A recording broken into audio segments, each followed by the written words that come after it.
brought to you by Pfizer. This portion of CBS This Morning sponsored by Pfizer. Urgent effort to unplug the Suez Canal. America is a nation can be defined in a single word. I was going to put him in. Extremely dangerous to our democracy. Emergency act. That's right. It's pretty crazy out there, and the emotional roller coaster that you have to go on as a Bitcoiner is insane and sometimes tough to bear. The chaos that is out there really does confuse folks a lot of the time. Welcome back to the channel. Hope you are all doing well out there.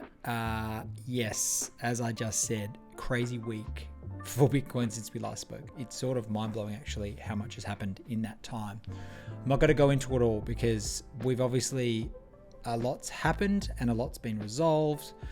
So I'll just touch on some of the major factors and what could be impacting Bitcoin. It all sort of impacts Bitcoin, quite frankly. But yeah, certainly interesting times. Certainly interesting times. So obviously, so you would know by now that Silicon Valley Bank went down on Friday. There were threatening signs of it going down over the last few months, with a share price sort of caving in over time.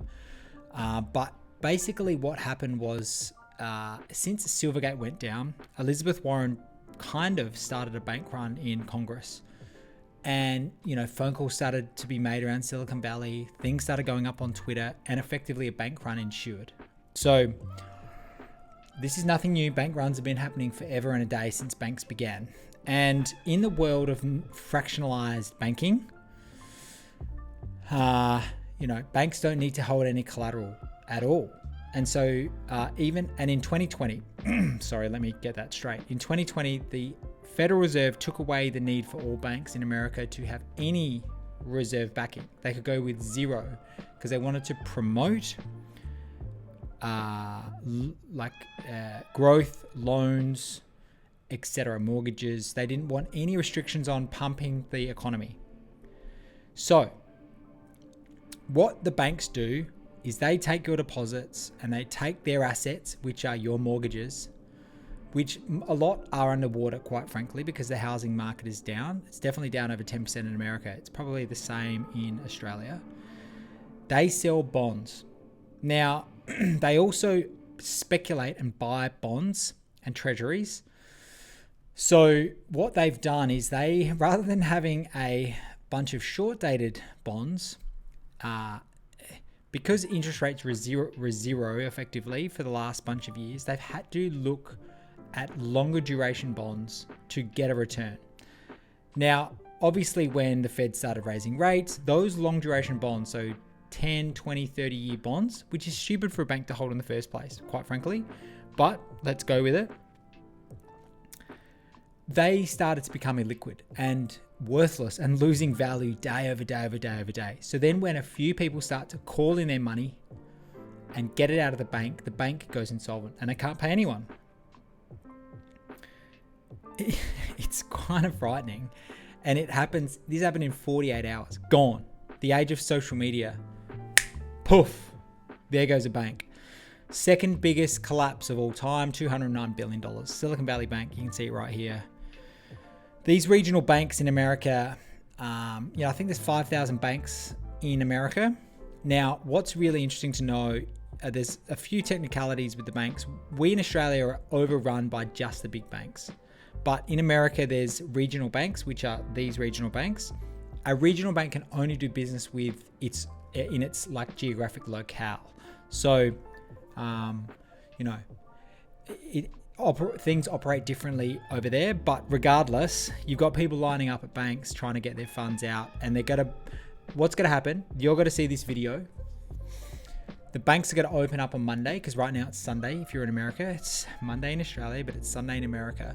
The banks are going to open up and people are going to take all their money out and put it into the big banks. Now, because of the statement released by the Federal Reserve, that may not happen, because what we've just seen is the Fed guarantee all of the deposits of people in this bank. Now, I think that's an absolute joke, personally.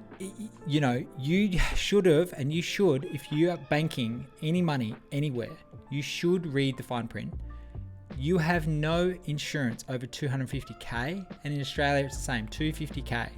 Any amount over that, you're at risk of losing because you're unsecured in the instance of an incident like what happened to Silicon Valley Bank. But the government are going to, the Fed are going to quantitatively ease a few $100 billion.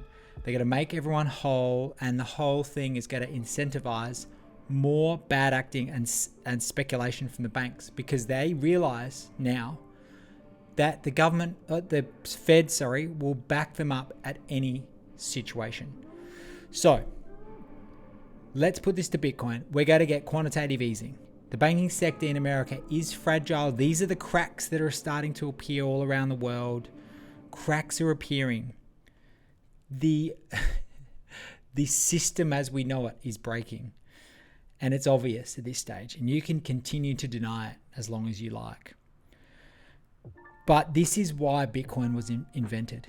You do not need a bank. You don't need a bank. You are the bank. You have sole responsible actions on your own behalf. You want to speculate like a fuckwit? That's fine. Go ahead. You're not hurting anyone else but yourself.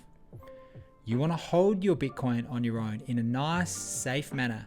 That's fantastic. You have no counterparty risk. Congratulations. The era of the governments and the banks convincing you that they don't carry counterparty risk, that's over. It's been over for ages, but obviously everyone likes to believe that the banks are risk-free, and they're not. And we also know what's not risk-free is the treasury rate. That's not risk-free either. So this is why Bitcoin was invented. It's having a little resurgence today. It's flexing its muscles a bit. Let's just see what happens on open. I mean, I'm going to be asleep. It's going to be a funny morning when I get up, but we'll see what happens. I'm very interested to see what happens. So we spoke about FDIC insurance just now, and the same thing is guaranteed by the Australian government for Australians. Now, it's very important for you to understand. I've been through this before, but I'm going to say it here. Gabor has produced this. It's very, very clear. He's grabbed this chart from the FDIC website. You can see exactly what this is. I'm going to read it, what his tweet says. There is more than 22 trillion in the US banking system. The FDIC has 124 billion on its balance sheet and 100 billion line of credit from the US Treasury to cover 1.26% of deposits, which is literally about the size of Silicon Valley Bank, one bank. So what I've got this here for is to show you, to tell you to your face, and hope to God that you trust what I'm going to say, is the FDIC insurance thing is just a fucking scam. It's just a trick to convince you to not bank run your money, because there's not enough money. You reckon if a big bank goes down, they're going to be able to find the money to pay you? They're not. They're not. The same thing in Australia. It doesn't matter if you don't have over 250k. In the end, the money's not going to be, it's not going to get done. Because if a couple of big banks go, then that, let's just use the numbers here, 225 billion, that gets diluted across. So let's say you have $250,000. They may only be able to pay or afford to pay $50,000 to everyone. So irrespective, right now in the cycle of the world that we're in, if you hold over 250k in the bank anywhere in the world, I mean, you've got to be either a little bit naive, overly trusting, or you haven't done the work on Bitcoin. Because let me tell you, you can hold $4 billion in Bitcoin. You can walk around with it in a fucking USB or in your head. You just remember your words. You can do anything you want on this planet. Walk around, you can send that money to anyone. at any time, 24 hours a day. And there is no dickhead investment banker who works for some shit Wall Street bank or some college green schmuck coming out and speculating with your deposits. That ain't happening with Bitcoin because you're sovereign. You are sovereign. The money in the bank isn't yours. And I hope that this incident has shown that to you.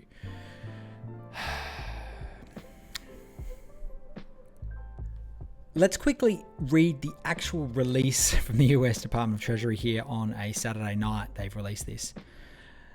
Today we're taking decisive actions to protect the US economy by strengthening public confidence in our banking system. This step will ensure the US banking system continues to perform its vital roles of protecting deposits and providing access to credit to households and businesses in a manner that promotes strong and sustainable economic growth. Unbelievable. After receiving a recommendation from the boards of the FDIC and the Federal Reserve and consulting with the President, Secretary Yellen approved actions enabling the FDIC to complete a resolution of Silicon Valley Bank, SC California, in a manner that fully protects all depositors. Depositors will have access to their money starting Monday, March 13. No losses associated with the resolution of Silicon Valley Bank will be borne by the taxpayer. Now that's a lie. It will be borne by the taxpayer because it's going to show directly up in inflation. You're paying for this, no one else. Money doesn't come out of thin air. How could they possibly make a statement like that? So it's also a little bit concerning that Silicon Valley Bank wasn't really crypto related, but Silvergate was, which we touched on last week. And Signature was closed down also on Sunday, and you can see here. We're also announcing a similar systemic risk exception for Signature Bank, New York, which was closed today by its state chartering authority. All depositors of this institution will be made whole. As a resolution of Silicon Bank, no losses will be borne by the taxpayer. So they're closing down all the banks associated with crypto. I'm serious. These are the banks. Now, whether they've been put into like whether Silicon Valley fell of its own bank run accord, or whether they're genuine cracks, or whether they've just targeted the crypto banks, maybe they're shit scared. And they should be, because it's not going to take many more people to get a whiff of what's going on here with the sovereign fashion in which you can hold your money, So it's going to be tough for crypto businesses in America. There's no doubt about that now, because there's not many banking institutions that are going to support crypto players. We don't care about crypto players. We're Bitcoin. But in Bitcoin land, old mate Biden has proposed a 30% tax on energy for miners. Now, that probably won't get through, I don't think, because I'm going to play you some clips shortly to show how beneficial it has been. And the Texas folks are getting a massive advantage from doing it. There's some other factors here that are debunking all of these morons in Congress trying to make bad of Bitcoin. I mean, the attacks on Bitcoin now are becoming like relentless and frightening. And all you have to do is hold the thing and know that it is fighting a silent fight against everything. You have to just hold them and show resolution and be stoic on your hold. Read some fucking books on Bitcoin and build your conviction, and don't let them go. They're fighting a blind war against Bitcoin, the US government. They are fighting it. They don't even realize. So, well, maybe they do realize, and hence why they're doing all of these things. But, Bitcoin's always going to be around. I mean, it's just obvious. There's nothing they can do now to get rid of it. So, interesting times. Along with some of those banks, USDC is a stablecoin that got caught up in all this as well. And it's almost made its recovery, but irrespective, you can see that the sort of propaganda that people like Coinbase, who are bad for Bitcoin, they're bad for Bitcoin because they push shit coins. They don't even promote Bitcoin on their website. They're the biggest exchange in the world. They're the second biggest exchange in the world behind Binance. But they don't even push the only thing that matters in the industry because they don't make any cash out of it. It's a horrible thing. The one tool that is meant to be beneficial for you as the consumer is Bitcoin. And they will not push it onto you. They'll give you every opportunity to buy something else or trade. And look, in this case, they're promoting USDC, which has almost gone broke over the weekend. It's depegged to 85 cents. So USDC is a type of cryptocurrency that is referred to as a stablecoin. You can always redeem one USD coin for $1 US. That's not the case because it depegged, giving it a stable price. On Coinbase, eligible customers can earn rewards for every USD coin they hold. You know, that's a security to start with. If you're getting earnings off of the stablecoin, and also they're promoting that. This was a while ago, and you can see here this second tweet over the weekend. We are temporarily pausing USDC/USD conversions over the weekend while banks are closed. During periods of heightened activity, conversions rely on USD transfers from the banks that clear during normal banking hours. When banks open on Monday, we plan to recommence conversions.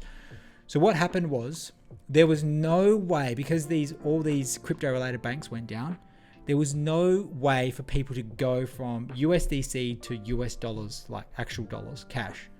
So, you know, that defeats the purpose. The only stable coin you should be even considering is Bitcoin. Bitcoin is the stable coin. It's the stable coin. Everything else is volatile except for Bitcoin. Now, you got to be like, Luke, what on earth are you talking about? All I'm saying is that Bitcoin is the most stable currency, coin, whatever you want to call it, whatever we use out there. Because we all know the quantity and we all know the supply schedule. We don't know that with anything else. All we know is that they're printing US dollars like it's fucking going out of fashion. You know, where do you want to sleep at night? I want to sleep in the fucking cozy blanket of being sovereign.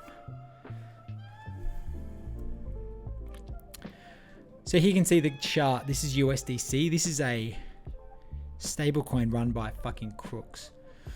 But you can see it depegged down to 85 cents. Now, if you were holding this thing as a stable, as like your online digital dollars, you would have been really shitting yourself. So the FUD against Tether forever has been out of control. Tether is the only option if you need to do trading or international trade or buy purchases, whatever. You only use Tether. It's lasted the distance. It's shown its stripes. It has Lindy. It's not as centralized as something like USDC. So, you know, make your choice. Make your choice, people. While everyone in the US government basically attacks Bitcoin, we are blessed. The world is lucky to have Senator Cynthia Lummis in office. She is there to debunk the lies that are told directly to the Congress people. And, you know, the people that these senators bring up and lie directly to the face of the other senators about Bitcoin and the Bitcoin environmental footprint and the energy consumption, all of these things are just so they're blatant lies. I don't know how they can do it under oath, to be honest with you. And I'm going to show you in a little bit why any issue regarding energy consumption for Bitcoin is null and void, and you should never, ever worry about the consumption. But let's listen to the senator now and see how she works her way around this topic. Listen carefully because she gives you some really nice analogies and comparisons. First question is for Mr. Altenberg. What does a digital asset mining operation look like? I mean, are there shovels digging in the ground? What does it look like? It depends where the location, though.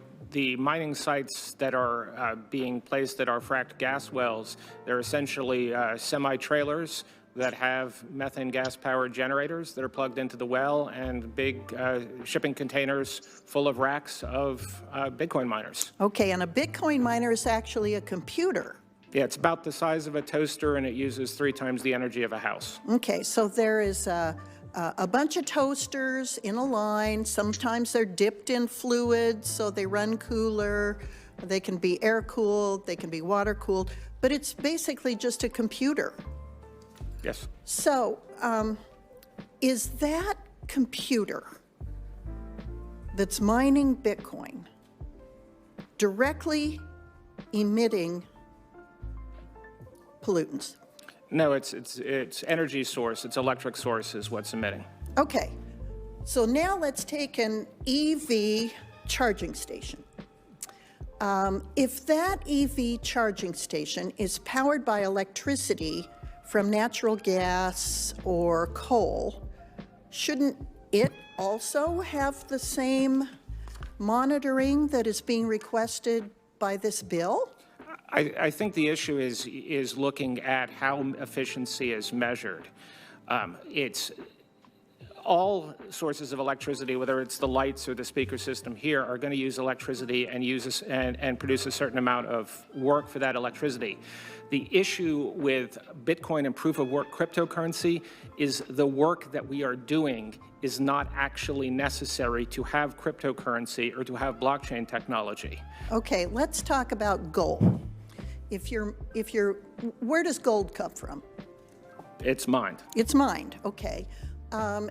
Is energy expended in producing gold? Yes. Okay. Is gold absolutely essential? For certain technologies, it is. Is it Congress's job to decide whether an energy use is worthwhile or not? I mean, surely you've heard that Bitcoin is digital gold because it is limited to 21 million Bitcoin ever to be mined. It is permissionless, which means you don't have to rely on a third party or trusted third party to do transactions in it or to hold it. It is a store of value, and that is commonly agreed to. Okay, so you've got gold, it's a store of value. You've got Bitcoin, it's a store of value. They both consume energy to produce. Now, is it Congress's role to say gold is a more worthwhile use of energy than Bitcoin? There is a long history of that very thing. We have energy efficiency standards for appliances. We've got CAFE standards for vehicles. And for most air pollution, for most new air pollution sources, there's legal requirements that before they operate, they install the best available technology to reduce the pollution. So we do make those decisions every day. So we're still mining coal in this country. We're still producing natural gas, and we have the cleanest burning natural gas in probably the world here in the United States, and produce it in the most environmentally sound manner. But it's a hydrocarbon. So if my car is oil consuming or natural gas consuming, is it a less worthy use of energy than energy that comes from coal and natural gas, but is converted to electricity for an EV? Well, there are using vehicles, our entire transportation network requires a certain amount of energy, and there are economic benefits that we get from that transportation network. I have one, and my time's about up, so thank you. I have a question for Ms. Detlinger. Do you view digital asset mining operations as a negative for the power sector? I certainly don't speak for the entire power sector, but within the state of Nebraska, we've actually seen benefits. We have not seen the drawbacks that have been mentioned during the hearing today. And most of those have just been managed locally, whether by the municipality, by the county, or by the Nebraska Department of Environment and Energy. If you have a natural gas well and you're venting the natural gas because that well is not hooked up to a gathering line, is it better to vent it into the atmosphere, or is it better to use the energy to produce something of value? In my opinion, it's much better to actually use the energy and produce something of value. Thank you, Mr. Chairman. I yield back. Thank you so much. You have to remember that Bitcoin mining is literally incentivizing people to find and use the lowest cost energy and to use it all. They should be using it because it generates them income. It's the first time you can use energy to generate income flat out without anything from anywhere, from any stranded site in the world. So it's going to continue. There's going to be incentives for other countries to do it. If the US just don't like it doesn't really matter. Russia will do it. Everyone's going to do it. China will do it in the end. Everyone is going to do it. So it doesn't matter. You can hate it all you like. It's not going to stop. But the US here, interesting. They've got a nuke plant. TeraWulf have just done a deal with this nuke plant for a Bitcoin mining operation. And it's going to be a nuclear, fully powered facility, which is going to give them 1 million exahash per second. And it's going to be able to power 8,000 ASIC miners, which is a lot. And they're going to go for another 8,000 shortly. So they're going to have on site here 16,000 miners running at zero cost, with zero carbon footprint, with zero emissions. I mean, how could anyone possibly be unhappy with that? But they will find a way to be unhappy. But this is the direction we're headed. It is already the greenest industry in the world, Bitcoin mining. People look at me when I say that like I've just, told them that horses only run with 2 legs. It's the actual truth. It's the greenest industry in the world because it doesn't touch anything else. Think about it. Just think about it.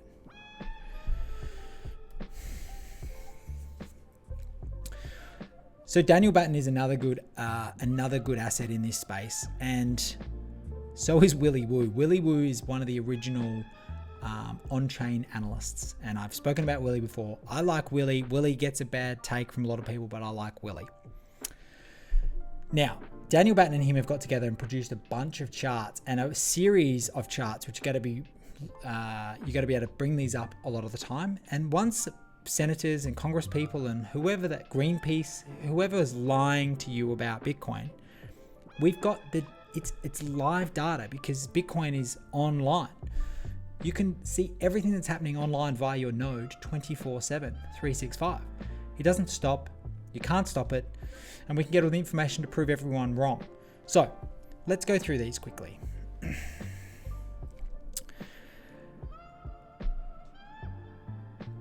This is Bitcoin mining sustainability. And you can see here, it's just going parabolic up. So the purple line is sustainable energy percentage, which is basically green or zero or low carbon use or whatever the energy form is. It's not coal or whatever. You can see here that since like January 2021, we've been going parabolic with Moore's law and technological advancement in finding renewable energy sources to power Bitcoin. So there's no ESG, you can't complain as an ESG person about this. It's 52.6% fully sustainable Bitcoin using sustainable energy or whatever you want to call sustainable energy. But I mean, it's ridiculously good. This is total emissions. This shows that since the China ban, the previous rising emissions trend has reversed. Network emissions are trending downwards even as hash rate and electricity consumption increase. Miners switching to sustainable energy is a big driver for this. Another thing, we're trending down with total emissions. I mean, as the technology gets better, it's just going to continue to get easier and easier to do mining. It's going to produce basically no emissions by the end, by the technology, while the technology keeps leaping up. And there's a really great discussion about this with Michael Saylor. If you go to Preston Pish, the Investors Podcast, and listen to the interviews with Michael Saylor, he lays this out beautifully about Bitcoin mining. He talks about Moore's law. He talks about the change and evolution of technology and the impacts that it has that are outsized for performance. And he uses all sorts of examples about moving, 20 tons of dirt and how easy that is today versus how easy it was before they invented trucks, or before they invented trains, or before they invented all these other things, or just plowing a field. You remember how long it used to take to use a horse with a fucking, a pull thing to plow your field? Now the machines are locked on GPS. You just sit in the thing and off you go, doing OnlyFans. But at the time, people thought it was insane to bring the technology in. It's exactly the same scenario we're in now. People can never wrap their head around the future and the change. They cannot see exponential change. And the mining thing is just a non-issue. It shouldn't even be discussed because it's not an issue. Emissions per dollar. Now, this is a great chart. This chart shows that unlike the current global financial system where GDP growth is tethered to rising emissions, Bitcoin's market cap can grow while emissions do not. There you go.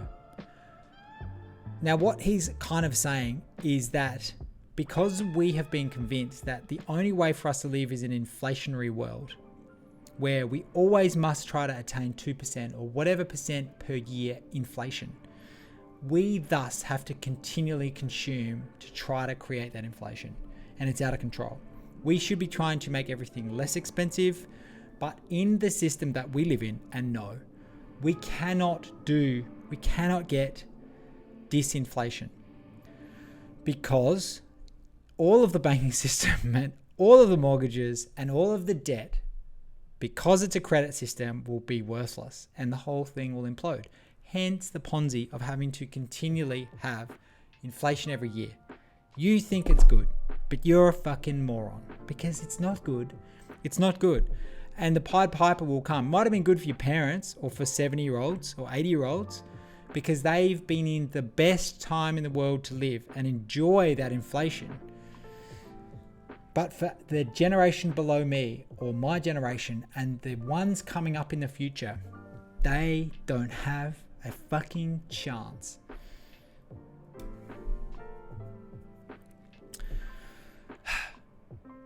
Bitcoin mining emissions intensity.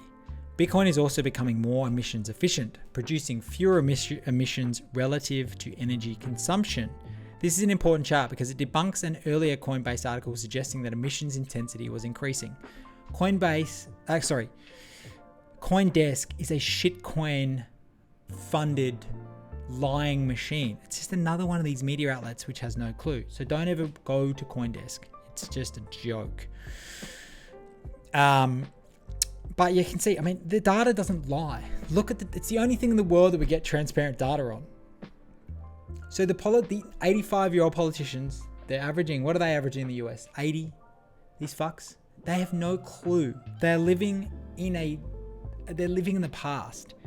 And the sooner this generation of geriatric leaders can fuck right off, the better for the world, quite frankly. We need change, and we need it ASAP. Because this system that we're living in is pretty fucked up. Speaking of fucked up, and all of the events that have occurred in the last week could inevitably be leading us down to this. And this is a central bank digital currency, the one that's in China already, the communists' wet dream. The fascists' aim in life is to control people with their money, because you have complete control. It's 100% complete control if you think about it. You might be able to walk around on the street, but you can't do fucking anything without your money. And freedom of speech in money, private property rights, and certainly the idea of having inflationary money is absurd. Because as we know now and live in now, you're incentivized to spend your money when you should be saving it. This is coming to Australia, the CBDC. Not this one, but our own. And it's going to be the same outcome. They're going to bring it to all of the countries. And the only thing fighting this is Bitcoin. So the sooner you fucking wake up and realize that the only hope we all have is to let Bitcoin continue on its path and be a provider of private property rights. I can't help you. I just can't help you. For example, Fanucci says China's central bank could put an expiration date on the digital money, similar to how lottery winnings have to be spent before a certain date. It means that the Chinese government could set up a whole lot of things to have your currency maybe valid or invalid based on its own priorities. This is almost like handing over the keys to your business or to your finance department in some ways, because you really can't control what at the end of the day may happen with the funds that you're holding. That is some dystopian shit. Fuck that. I do not want a CBDC. It's just, you're going to get tricked into using it though. I know you are. But, oh gosh. Now, I was talking a little bit earlier about some of the mining benefits. This is the Texas Blockchain Summit. And this gentleman here runs, his portfolio is energy, I believe. But just listen to how he speaks. Bitcoin mining has been an enormous asset for Texas. So hear the man speak. So for many years, ERCOT had been looking for loads of scale that could really respond in a demand responsive way that could help us balance our grid. Back in 2015, you may remember we started the process of setting up loads in SCID. It was through, I think, about 2016 or 2017. No one showed up at first. There just wasn't any loads of scale that could really help us in that market. But it's here now. And it's a great thing for helping us to balance the grid, helping us to manage all of our resources. The Bitcoin has the nature of really turning down when prices begin to rise in a way that we can give that power back to other consumers. And at the same time, as we bring more and more renewables into the state, it becomes a driver of more renewables. Because right now, if we bring in all the renewables that are signed up to want to come to our state, there will be a significant depression of pricing during the day. By having Bitcoin there to assist and to stabilize those prices throughout the day, it's going to drive more renewables into our system. And that's good for Texas. Now, it's not all bad news. Bitcoin's had a big rebound in the last 24 hours, which I'm sure you know. But this is a very great chart from Bitcoin Magazine Pro. I suggest you subscribe to their newsletter or their monthly reports. It's very, very good. It's Dylan LeClaire, Sam Rule. It's just excellent stuff. But we've hit a new high again for a percentage of supply last active. So 67.7% of the total supply of Bitcoin has not been moved for over a year.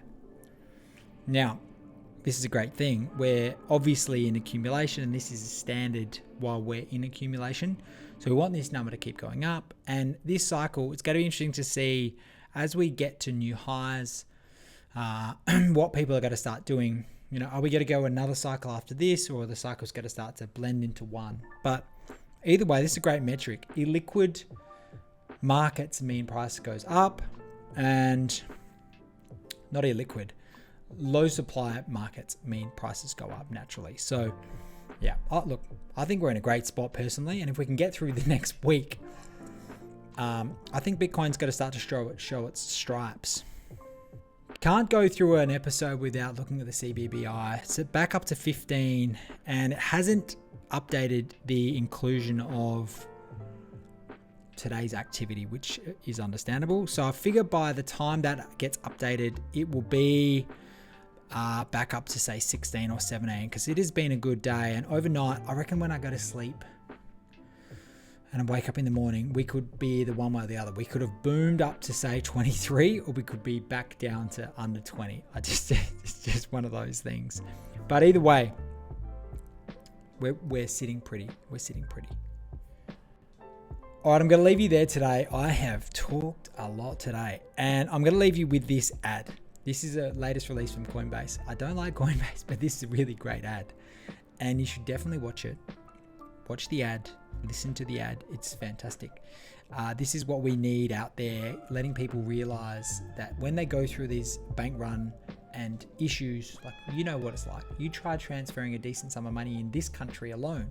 You can't. You have to get on the phone to the bank. There's delays. They put holds in your account. It's insane. You can't go to get cash out. It's just ridiculous. Like, just let us use our own money. Fuck. But this is a good ad. The more this stuff gets out there, the better. Good luck. I hope tomorrow is a good morning for us all. And I'll see you next week. I'm sure that there's going to be a lot to talk about. Good luck out there. Stay safe. Hit the like button. Subscribe to the channel. Share this with someone you love. And I'll see you soon. What is this archaic system? Mother's maiden name? Leibowitz? You're telling me this guy is how things get verified. That's my job. I'm just saying, you shouldn't have to buy $10 worth of gum if you just want 79 cents worth of gum. Why do you get charged your money to take your money from your account? And if you're out of money, they charge you for being out of money? What? An overseas transfer takes 5 days? Business days. Why? What are they using? A Zeppelin? I deposited the check Monday. But Monday was a bank holiday.